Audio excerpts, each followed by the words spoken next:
자, 윤석열 국민의힘 대선 후보의 부속 논란 이 중심에 있는 인물이죠. 방금 전에도 여론투표에서 나왔던 이름 건진법사. 이 건진법사라 불리는 전모 씨. 자, 이분은 대한불교종정협의회 기획실장이라는 직책을 갖고 있습니다. 그 가죽을 벗긴 소 사체를 이 제물로 바치는 이 행사를 벌여서 사회적 물의를 일으키기도 했고요.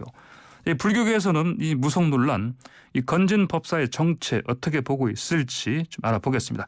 김흥철 중앙승가대학교 불교사학부 교수 전화로 연결됐습니다. 김 교수님 안녕하십니까? 네, 안녕하세요. 예, 자 먼저 일단 우리나라 불교계에서 대한불교 조계종이 가장 큰 대표적인 종단 맞죠? 그렇습니다. 예. 그 불교계는 종단협의회라는 단체가 있고, 예. 그 종단협의회에 30개 종단이 가입돼 있거든요. 30개요. 예. 예. 그리고 그 30개 종단 중에서 대한불교 조계종단의 총원장 스님이 종단협의회 회장을 역임하는 전통이 있어요. 예. 네. 그렇군요. 자, 그러면 이번에 나온 이 대한불교종정협의회. 네. 이 협의회라는 이거는 이름을 들어보신 적이 있습니까? 저도 들어보지 못해서 인터넷으로 검색을 해봤는데. 아, 그랬습니까? 구체적인 자료가 없는 것 같고. 예. 그 종정협의회는 종단협의회하고는 좀 다른. 그런 임의단체로 생각이 됩니다. 여기도 협의회니까 좀 많이 모이지 않겠습니까? 들어보신 그런 종단? 그런 게 보였습니까? 그 종단이라는 게 이제 이 재단법인, 사단법인, 또 임의단체 등 여러 형태가 있거든요. 예. 그리고 지금 체육관광부에서 통계 자료로 조사한 것에 보면은 140여 개 넘고 140여 개요. 그리고 그다음에 이제 비인과 임의단체까지 합치면은 300여 개가 넘는 종단은 자유롭게 종교의 자유로 만들 수 있기 때문에 누구든 만들 수는 있어요. 그런데 이제 그게 아까 말씀드린 그 대한불교 조계종이 포함되어 있는 종단협의회에 가입된 종단들이 주류 종단이라고 봐야겠죠. 거기에는 이제 속해 있지 않다. 그렇게 볼 수 있습니다. 예. 홈페이지 들어가 보셨습니까? 그러면 대한불교종정협의회? 홈페이지가 없고, 카페 같은 형태로 운영되는 걸로 보여져요. 네네. 아, 그렇군요. 네. 자, 그리고요, 이 대한불교종정협의회 기획실장 이 직책 갖고 있는 건진법사 이분은 좀 들어보신 적이 있습니까? 글쎄, 저도 처음 들어보고 언론을 통해서 지금 그 직책명하고 이런 것을 들어본 정도. 지금까지도 들어본 일은 없습니다.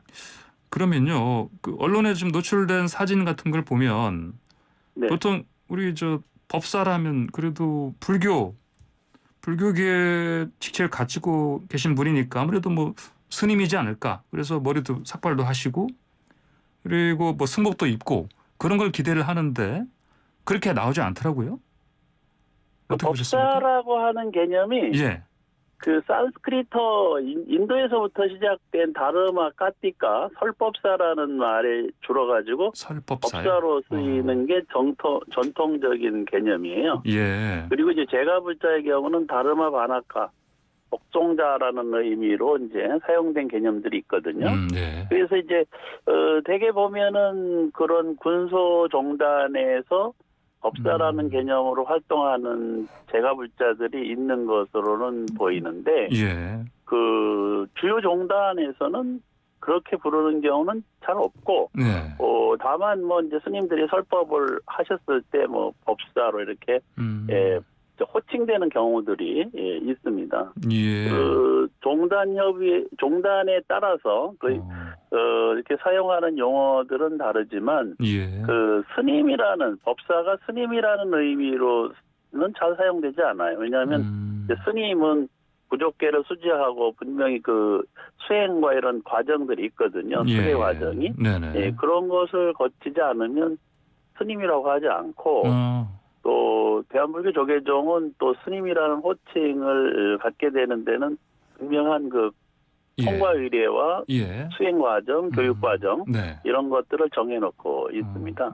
그래서 그렇지 않으면 스님이라고 부르진 않죠. 네. 예.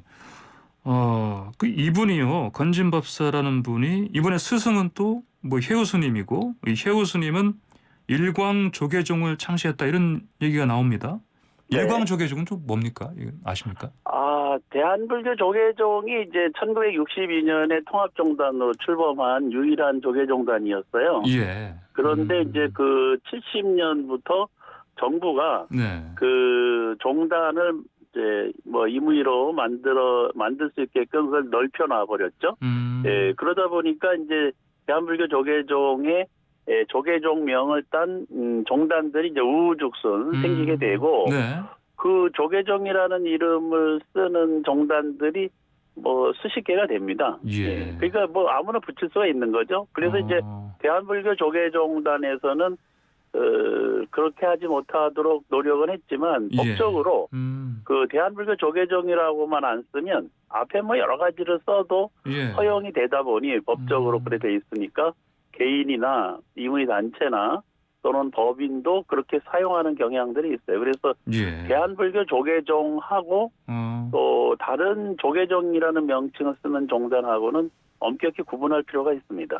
아니 그러면요. 보통 기독교에서는 뭐 이단, 사이비 이런 말을 많이 쓰는데 이 대한불교종정협의회 또는 일광조계종 이것도 비슷하게 뭐 기독교에서는 뭐 이단이란 말을 쓸 수 있는 뭐 그런 단체로 봐야 되겠습니까? 어떻게 봐야 됩니까? 기독교적 표현으로는 그렇게 쓸 수 있겠지만 불교계에서는 뭐 이단이다, 사입이다 이런 개념으로 표현하지는 잘 하지 않아요. 다만 이제 유사불교 단체, 신흥불교 단체 이렇게는 이제 말할 수는 있어요. 뭐 다른 활동을 한다고 그것을 사입이라고 규정하는 것 자체가 맞지는 않으니까. 그래서 그러나 이제 전통 불교나 뭐 이런 그 정법을 추구하는 불교 단체하고는 구분할 수가 있겠죠. 마고 할머니를 또 모신다는 얘기까지 나왔습니다. 마고 할머니라는 게 무속인들의 어머니신 건데 이분은 사실 불교의 일반적인 스님하고는 거리가 먼 사람 아닙니까? 이른바 뭐 무속인, 마고신이나 뭐 대지모신, 토속신 이런 게 무속신하고 연결돼 있고 우리 왜 옛날에 삼신 할머니, 뭐 산신 이런 개념하고 좀 비슷해요. 그러니까 그 원시 종교 시대부터 내려왔던 그런 그 종교 문화적 산물이고 우리 생활 문화 속에는 굉장히 깊이 뿌리 박혀 있어요. 그 상징적으로. 그래서 왜 아이를 낳으면 삼신 할머니께 기도하고 뭐 하는 그런 문화가 옛날에 있었잖아요. 그래서 이제 형성된 것이고 불교에서는 그 마고 할머니를 모시는 일은 없으니까 불교는 아니라고 봐야 되겠죠. 그러나 이제 전통 무속 문화나 토속 종교에서는 굉장히 중요한 상징으로 여기는 것을 알고 있습니다. 언뜻 들어서는 일광조계종이니까 그 불교계 뭐 단체로 불법한데 지금까지 나온 이런 여러 가지 그 뭐 마고 할머니를 모신다든지 그다음에 소가죽을 또 벗겨서 소 사체를 또 제물로 바치는 행사까지 또 벌였습니다. 이런 거 봤을 때 그 불교에서는 희생제의라고 하는데 그 희생제의는 엄격히 금하고 있어요. 부처님 당시부터. 그래서 뭐 지금도 뭐 일부 종교 유대교에서도 부활절에 대속제물로 뭐 닭을 바친다거나 하는 뭐 문화들이 있잖아요.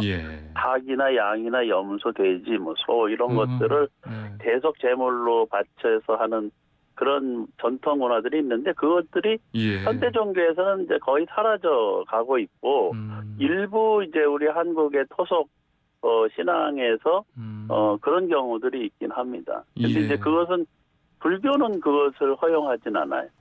불교라는 이름으로 자신의 뭐 그 죄를 사하기 위해서 다른 생명을 살해하고 희생시키는 것은 불교적이지 않기 때문에 그것을 불교의 행위라고 신행 활동이 하나로 또는 불교 문화로 받아들이긴 좀 어렵습니다. 그럼 이제 통틀어서 이제 그러면 총평을 하신다면 이 건진법사 이분 그다음에 일광조계종 건진법사는 그럼 스님이 아니다. 유광조계종은 하나의 뭐 기독교로 보면 뭐 이단, 뭐 사입이다 이렇게 규정할 수 있겠습니까?